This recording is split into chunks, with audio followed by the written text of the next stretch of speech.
let's dive right into this. We've all been wondering what comes after Thanos, right? The multiverse saga has been setting up Kang, but what if all this chaos is just a big misdirect?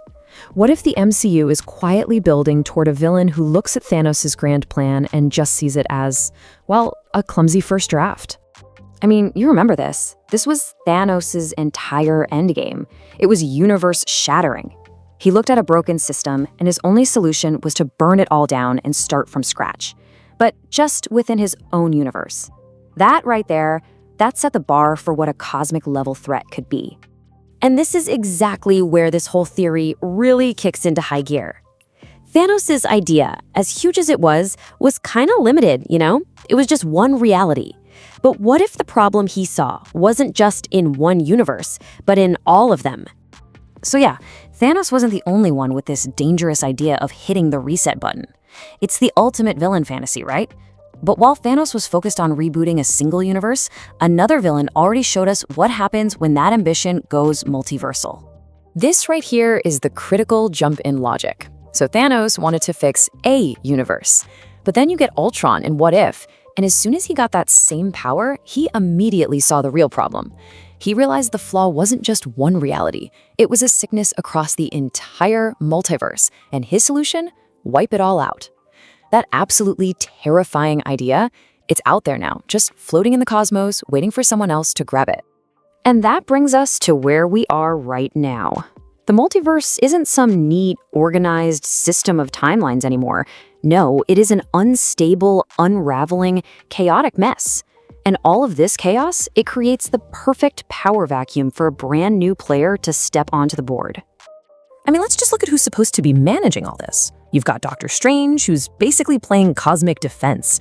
He's running around trying to stitch incursions together. That's whole universes crashing into each other, but they're just temporary patches. He's not actually fixing the fundamental problem. He's just putting a Band-Aid on it, delaying the total collapse.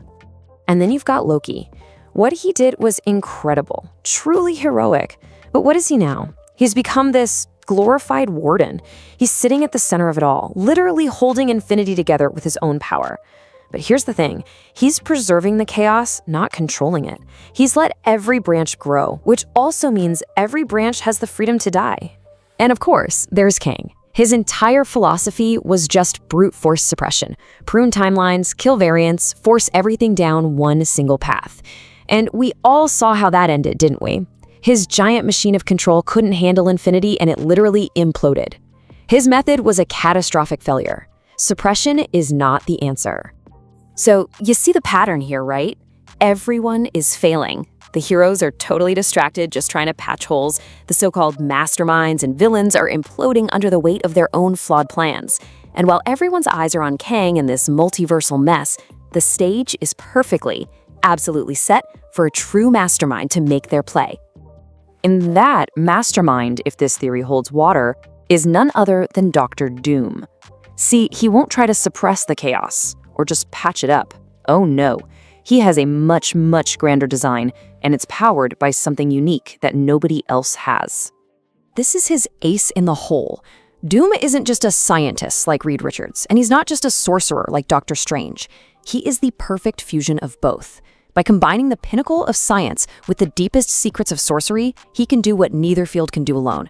Not Wanda, not Strange, not Reed, none of them can match this formula. It is the key to actually literally rewriting reality itself. Okay, so this is where the theory gets really juicy. The upcoming movie, Avengers Doomsday, it's not just another big team-up brawl against some monster of the week. No, it's something way, way more clever. It's a secret origin story. Think about it for a second. Everyone assumes Doom is going to show up in a post-credit scene or maybe as a side character in Fantastic Four. This theory says, nope, way bolder, Marvel is giving his origin story an entire Avengers film. It is the perfect, massive canvas to build the saga's true ultimate villain from the ground up, right in front of our eyes. His plan is it's masterful because it's so patient. He'll just watch the chaos that heroes like Doctor Strange are failing to stop.